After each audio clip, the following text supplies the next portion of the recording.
So, this week we are continuing our series called Unwrapping Christmas. This year, as Don and I were talking about an Advent series, we decided to unwrap some of the myths of Christmas, to think about the Christmas story that you have heard and grown up with, and figure out what is actually in the Bible and what is maybe not. And mostly we thought of this as being lots of fun trivia.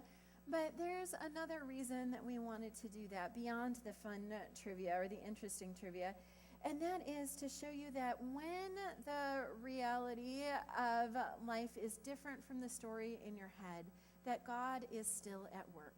So I thought that the story went this way, we say, about the donkey or the inn or whatever, but now I find out it's this way. But it happens in our lives too, right? I thought that my life would go this way, and this is what I told God I wanted, and this is what I got. And it's not always the same, is it? But even so, even when the story that we want and the story that we have are different, we recognize that God is in the midst. So I want to remind you that Jesus' story was not perfect. Sometimes we see it, on Christmas cards or in a Christmas movie, and we think that it was really a silent, holy, beautiful night. And clearly it was holy, that God was there, but it wasn't silent. We think about how maybe everybody, like those picture postcards, had their halo hats on and they were all so happy. That's what they're all drawn with. And then sometimes we think maybe the manure smelled like cinnamon and nutmeg, and that the straw really felt like a fleecy blanket, and it was so awesome in that first Christmas. But that's not the way it was, right? It was hard, and it was cold, and it was scary. It was scary for Mary and Joseph. They didn't know what was going to happen. They didn't know how it was all going to work out. But it did work out because God was there. God worked in this imperfect story, and God works in our imperfect stories as well. So today we want to talk about where they stayed and where Jesus was born. Now here's the classic story that we tell each year in the Nativity play. Mary and Joseph arrive in Bethlehem, tired and worn out from their journey. Mary, after going through this long journey, is ready to give birth on the spot. And so they go from hotel to hotel to hotel. And Joseph, of course, didn't make reservations, even though it was his hometown and he was in charge of that. He forgot to do it. And so they go, and all of the innkeepers are selfish. You get the idea. They had some place to stay. And still they tell Mary and Joseph, no, we have no soup for you, or we have no room for you. And they shut them down, and they don't have a place to stay. And finally, Joseph figures out some sort of system to sweet talk one of the innkeepers into letting them stay in the barn. And there Mary gives birth. Now, I colored that story a lot, but that's sort of the story that we have, right? But here's what I want you to do. Turn to the second to page 54 in your Bible, or you can look it up on your phone, Luke 2. And on page 54, and it's 54 in the New Testament, so we have that story of how Mary and Joseph got to Bethlehem. And here's what it says. It says they went down to be registered with Mary, to whom he was engaged and who was expecting a child. And while they were there, the time came for her to deliver her child. And she gave birth to her firstborn son and wrapped him in bands of cloth and laid him in a manger because there was no place for them in the inn. Okay, so here's the hard part of my job today. That word in verse 7, isn't actually an inn. It is a word, the Greek word is kataluma, and what kataluma probably means is guest room. Why do we think that? Because there's another time in the gospel stories when the word kataluma is used, and that is when Jesus and the disciples are celebrating the Last Supper together. They eat in the kataluma. So not a public inn, not the banquet hall at the Holiday Inn. They ate at in a house, in a borrowed guest room, right? So, and the other time that in the Gospels we hear a story about a public inn is the Good Samaritan. You remember this story maybe, where the Good Samaritan finds the wounded man and he picks him up and he takes him to an innkeeper and says, I'll be back, and if you need more money, I'll give it to you then. Take care of this man. Well, in the story of the Good Samaritan in Luke 10, the Greek word is different. It's pandochion. I'm not entirely sure how to say that. Pandocheion. And it is a different word is the point. That's the word for a public inn, whereas kataluma is probably the word for a guest room. And so here's what we know about first century houses, that the bulk of peasant houses had one great room where they would cook and eat and play and do whatever. There was a sleeping room for the family, and then there was often a guest room that was built on an upper level, and then below the guest room was a place to keep the animals.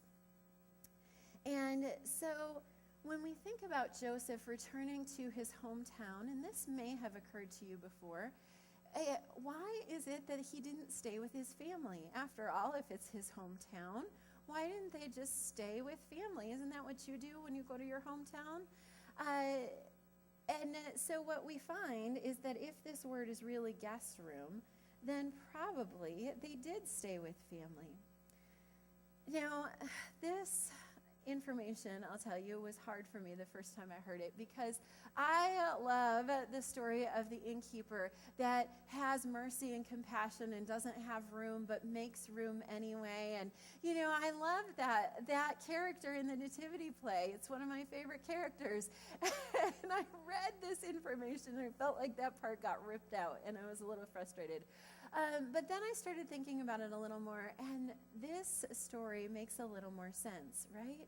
That Mary and Joseph maybe didn't rush in the last minute. They could have been there maybe a little bit longer and stayed with family, and were with Joseph's family, all surrounded by them and cared for them.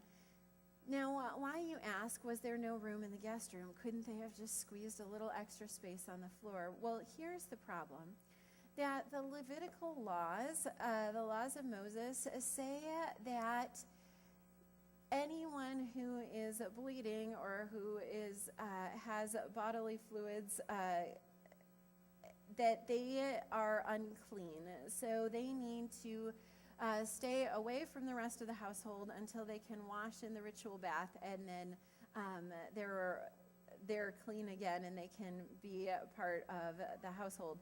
So Mary couldn't have given birth in the guest room because it would have made the whole house unclean. And so there was no room in the guest room because other family was staying there, so she gave birth in somewhere else. Here's another shocking bit of information, or at least I found it sort of shocking. There's no stable mentioned in these 7 verses, and it's not like it's mentioned in the other Gospels either. Matthew doesn't talk about it at all, and the other 2 don't mention Jesus' birth. So there's no stable. What we know is that there was a manger. A manger is, of course, the feeding trough where the animals ate. And so a lot of scholars have said probably it was a cave, which they say makes a lot of sense to give birth in, because a cave is temperature controlled. That a cave is roughly the same temperature summer and winter, and would have been a comfortable, at least comfortable temperature-wise, for giving birth. So those are the pieces of trivia that I have for you today. And I want us to think about those pieces of trivia in the overall context of this week's theme. So tradition has it that the candles are hope, peace, joy, and love.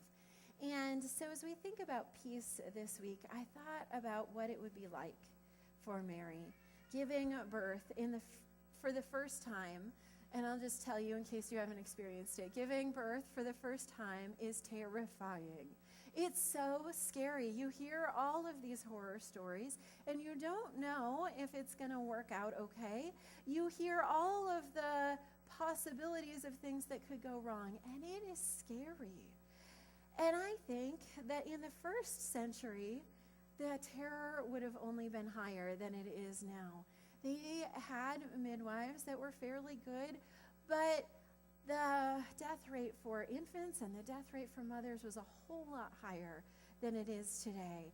And I think it would have been really scary for women to go through that process. Then add on the stress of having to give birth away from your mother, away from a midwife that you knew really well, and to be in the place of your in-laws, and to be in a strange village with a strange midwife in a strange place, who in-laws that maybe or maybe not believed the story that Joseph told them about how Mary was pregnant early and she absolutely did not cheat on him, even though it wasn't entirely his child. I don't know how much of that story he shared with them, but don't you think that that would have been hard for her to stay with the in-laws then?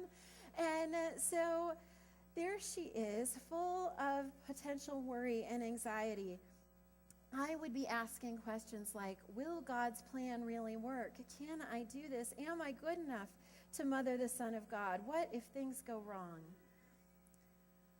But in the midst of all of these strange circumstances, here's what I think they knew, that God was there, that God was with them. You know, that is, in fact, one of Jesus' names, God with us, Emmanuel. And I think that even in the midst of all of the chaotic things, all of the things that could have gone wrong, all of the lack of comfort that they had, that they knew that God was there. This was no ordinary story. Mary knew that God had been at work in this whole process. And so as I started thinking about, first, how did they experience a lack of peace, but then how did they actually experience peace? Here's what I noticed. In the stories we have in the Bible, nearly every character in the Christmas story gets told at some point, do not be afraid. First, there's Zechariah in Luke 1. Zechariah is a cousin to Mary. He's the father of John the Baptist. He sees an angel, and the angel tells him he's going to have a son that will prepare the way for the Messiah. And the angel has to say, don't be afraid. Then Gabriel comes to Mary, and we know this story, right, and says you're going to have a child. But Gabriel first says, don't be afraid. And then we have the story of Joseph in Matthew chapter 1. And he has this dream, and in the dream the angel appears, and the angel says, don't be afraid. And then after Jesus is born, the shepherds are out in the fields keeping watch over their flocks by night, and the angels come. Actually, in this case, it's an angel army, which surely would have been terrifying. But there are the angels, and they appear in this huge group, and the angels say, don't be afraid. Don't you think it's interesting how many times God reminds us not to be afraid? And so we paired this particular story with this passage in Philippians, which is one of my favorites, that talks about a peace that passes all understanding. And I think maybe Mary and Joseph experienced this kind of peace on the night that Jesus was born. In spite of all the things that could have gone wrong, they didn't. Jesus was born. And he lived and he survived. They laid him in a manger, which is clearly not in compliance with American Pediatric Academy's guidelines. It's amazing that child didn't die of SIDS, isn't it? But he didn't. And he didn't have any other problems either, that he made it to adulthood. No matter how unqualified Mary and Joseph may have felt at various stages on the journey, as they had to raise this child, Jesus made it. Mary made it. They were able to survive this story, not just survive, but flourish. knowing that God was with them and that God was granting them peace. Jesus fulfilled his call, and throughout his life, he was one that demonstrated a peace that passed all understanding. When he was 12 and his parents lost him in the temple, they were so anxious, and they said, Jesus, we didn't know where you were. And he says, why were you worried? In the middle of the storm on the lake with his friends who, by the way, were well-seasoned fishermen, Jesus, they are afraid, and they wake him up and they say, Jesus, there's a storm, you need to be afraid. But Jesus says, why were you afraid? When the disciples are with a great crowd of 5,000 and it's dinner time and everybody's hungry, and they go to Jesus and they're so worried and they say, where are we going to get enough food? Jesus says, don't be afraid. Why are you worried? Let's pray over what we've got. Well, he doesn't exactly say that, but more or less, that's what happens in that story, right? Jesus, throughout his life, at every turn, at every story, demonstrates a peace that passes all understanding. We live in a world that is in need of peace. Not just world peace, which we're desperately in need of, but a peace within our souls as well. Did you know that between 1997 and 2004, Americans more than doubled their spending on anti-anxiety medicines like Xanax and Valium? We went from 900 million to 2.1 billion. The Journal of American Medical Association cited a study that indicates an exponential increase in depression. People of each generation in the 20th century were 3 times more likely to experience depression than the preceding generation. And I got all of these statistics from a book by Max Lucado called Anxious for Nothing. And I don't want to sound like I'm saying that all depression is just a spiritual issue and you should pray real hard and God will wipe it away. Depression is a real thing, and I don't want to minimize that, but I think that we are a culture that is anxious, and we let that anxiety build, and we don't always have good outlets for that anxiety.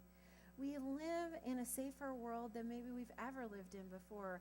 Cars are safer, food is better regulated, all sorts of things are safer, and yet we are so anxious. And I think that we need to find a way to claim a peace that passes all understanding. And so the Apostle Paul, in this letter to the Philippian congregation, says, do not be anxious about anything, but in everything, with thanksgiving, present your request to God. Paul tells us to be thankful no matter what. You don't always have to like your circumstances. You don't have to say, thanks God for this horrible set of circumstances I've walked into. But what we do say is, God, I am thankful that even though I'm in this dreadful place, that you are the same God who has sustained humanity throughout the generations. You walked with Abraham and Isaac, Jacob and Joseph, Moses and David, Jesus and Peter and Paul and countless others.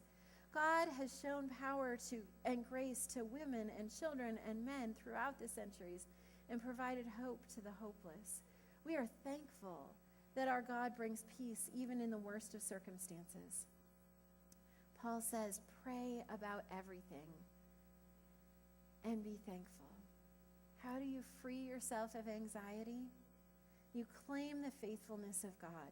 Over and over, you trust that our God is big enough to hold all of our fears.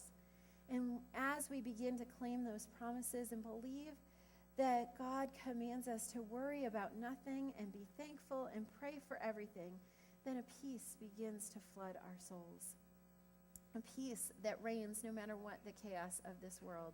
We claim our stake in God's promises and say that nothing can separate us from the love of God in Jesus Christ, not even death itself.